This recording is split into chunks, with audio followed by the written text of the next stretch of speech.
আন্ধারেতে জীবন যৌবন, আন্ধারেতে আশা, আন্ধারেতে নির্মরে সুখ স্বপনের বাসা। এটা কি ভালোবাসা থেকে, ভালো লাগা থেকে, ছোটবেলা থেকে কি ছিল গানের প্রতি ভালো লাগা?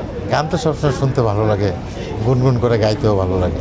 আমাদেরও খুব শুনতে ভালো লাগে। আমরা আজকে আপনার কণ্ঠে এই মুহূর্তে একটা গান না, এই মুহূর্তে এটা গান গাওয়ার জায়গা প্লিজ নয়। ভাইয়া, রিকোয়েস্ট ইউ একটু আপনি আসলে যে কোনো একটু শুনি আমরা। হ্যাঁ, গান এটা তো একটা বিপদ, সব জায়গায় গান গাওয়া। আন্ধারেতে জীবন যৌবন, আন্ধারেতে আশা, আন্ধারেতে নির্মরে সুখ স্বপনের বাসা। এরকমই আর কি। এটা একটা চলচ্চিত্রের গান করেছিলাম অনেকদিন আগে, হঠাৎ করে মনে হলো আর কি, তাই করলাম।